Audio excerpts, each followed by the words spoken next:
नमस्कार दोस्तों, स्वागत है आप सभी का अपने YouTube चैनल शिव पार्वती धार्मिक कथा में। अश्विन मास के कृष्ण पक्ष की अष्टमी तिथि से दसवीं तिथि तक जितिया पर्व मनाया जाता है। नहाए खाए के अगले दिन निर्जला व्रत रखा जाता है। इस व्रत को जिउतिया, जितिया, जीवित पुत्रिका और जीमूतवाहन व्रत भी कहा जाता है। माताएं ये व्रत संतान की लंबी आयु और सुरक्षा के लिए रखती हैं। इस साल जिउतिया का व्रत 18 सितंबर 2022 को रखा जाएगा। इस व्रत में 3 कथाएं सुनी जाती हैं। तो आइए सुनते हैं जिउतिया व्रत की पहली कथा। पौराणिक कथा के अनुसार जब महाभारत का युद्ध हुआ तो अश्वत्थामा नाम का हाथी मारा गया, लेकिन चारों तरफ यह अफवाह फैल गई कि अश्वत्थामा मारा गया। इस खबर को सुनकर अश्वत्थामा के पिता द्रोणाचार्य ने शोक में अपने अस्त्र डाल दिए। तब द्रौपदी के भाई धृष्टद्युम्न ने उनका वध कर दिया। इसके कारण प्रतिशोध के लिए अश्वत्थामा ने रात्रि के अंधेरे में पांडव समझकर उनके 5 पुत्रों की हत्या कर दी। इसके कारण पांडवों को अत्यधिक क्रोध आ गया। तब भगवान श्री कृष्ण ने अश्वत्थामा से उसकी मणि छीन ली, जिसके बाद अश्वत्थामा पांडवों से क्रोधित हो गया और उत्तरा के गर्भ में पल रहे बच्चे को भी जान से मारने के लिए उसने ब्रह्मास्त्र का प्रयोग किया। भगवान श्री कृष्ण इस बात से भली भांति परिचित थे कि ब्रह्मास्त्र को रोक पाना असंभव है। अतः भगवान श्री कृष्ण ने अपने सभी पुण्यों का फल एकत्रित करके उत्तरा के गर्भ में पल रहे बच्चे को दिया। इसके फल स्वरूप गर्भ में पल रहा शिशु पुनर्जीवित हो गया, जो बड़ा होकर राजा परीक्षित बना। उत्तरा के बच्चे के दोबारा जीवित हो जाने के कारण ही इस व्रत का नाम जीवित पुत्री का व्रत पड़ा। तब से ही संतान की लंबी उम्र और स्वास्थ्य की कामना के लिए जीवित पुत्री का व्रत किया जाता है। जितिया व्रत की दूसरी कथा।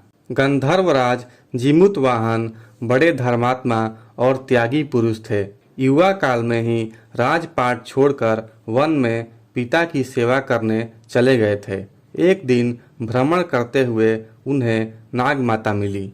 जब जीमूतवाहन ने उनके विलाप करने का कारण पूछा तो उन्होंने बताया कि नागवंश गरुण से काफी परेशान है। वंश की रक्षा करने के लिए वंश ने गरुण से समझौता किया है कि वे प्रतिदिन उसे एक नाग खाने के लिए देंगे और इसके बदले वो हमारा सामूहिक शिकार नहीं करेगा। इस प्रक्रिया में उस दिन उनके पुत्र को गरुण के सामने जाना था।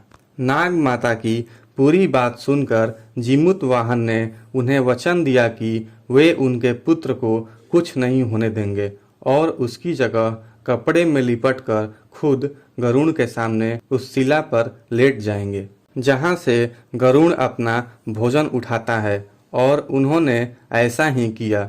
गरुण ने जीमूतवाहन को अपने पंजों में दबाकर पहाड़ की तरफ उड़ चला। जब गरुण ने देखा कि हमेशा की तरह नाग चिल्लाने और रोने की जगह शांत है, तो उसने कपड़ा हटाकर जीमूतवाहन को पाया। जीमूतवाहन ने सारी कहानी गरुण को बता दी, जिसके बाद उसने जीमूतवाहन को छोड़ दिया और नागों को ना खाने का वचन दिया। जितिया व्रत की तीसरी कथा। नर्मदा नदी के पास एक नगर था, कंचनबटी। उस नगर के राजा का नाम माल्यकेतु था। नर्मदा नदी के पश्चिम में बालूहटा नाम की मरुभूमि थी, जिसमें एक विशाल पाकड़ के पेड़ पर एक चील रहती थी। उसी पेड़ के नीचे एक सियारिन भी रहती थी। दोनों पक्की सहेलियां थीं। दोनों ने कुछ महिलाओं को देखकर जितिया व्रत करने का संकल्प लिया और दोनों ने भगवान श्री जीमूतवाहन की पूजा और व्रत करने का प्रण ले लिया। लेकिन जिस दिन दोनों को व्रत रखना था, उसी दिन शहर के एक बड़े व्यापारी की मृत्यु हो गई और उसका दाह संस्कार उसी मरुस्थल पर किया गया।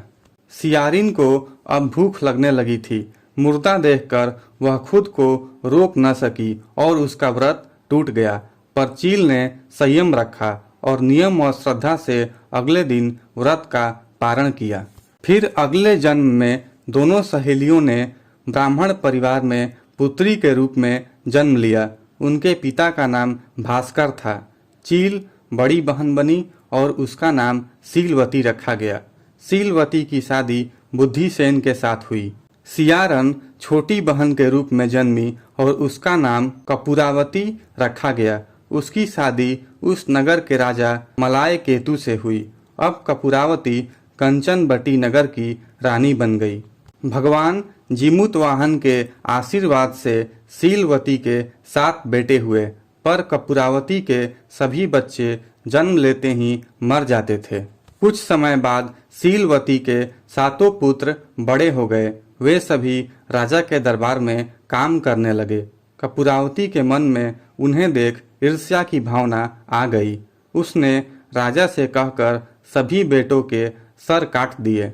उन्हें 7 नए बर्तन मंगवाकर उसमें रख दिया और लाल कपड़े से ढककर सीलवती के पास भिजवा दिया। यह देख भगवान जीमूतवाहन ने मिट्टी से 7 भाइयों के सर बनाए और सभी के सिर को उसके धड़ से जोड़कर उन पर अमृत छिड़क दिया। इससे उनमें जान आ गई। 7 युवक जिंदा हो गए और घर लौट आए। जो कटे सर रानी ने भेजे थे वे फल बन गए। दूसरी ओर रानी कपूरावती बुद्धिसेन के घर से सूचना पाने को व्याकुल थी। जब काफी देर सूचना नहीं आई तो कपूरावती स्वयं बड़ी बहन के घर गई। वहां सबको जिंदा देखकर वह सन्न रह गई और बेहोश हो गई। जब उसे होश आया तो बहन को उसने सारी बात बताई। अब उसे अपने गलती पर पछतावा हो रहा था। भगवान जीमूतवाहन की कृपा से सीलवती को पूर्व जन्म की बातें याद आ गई। वह कपूरावती को लेकर उसी पाकड़ के पेड़ के पास गई और उसे सारी बातें बताई। कपूरावती बेहोश हो गई और मर गई। जब राजा को इसकी खबर मिली तो उन्होंने उसी जगह पर जाकर पाकड़ के पेड़ के नीचे कपूरावती का दाह संस्कार कर दिया। बोलिए श्री जीमूतवाहन भगवान की जय। अगर अभी तक आपने हमारे इस YouTube चैनल को सब्सक्राइब नहीं किया है तो जल्दी से सब्सक्राइब करके बेल आइकन को प्रेस कर दें।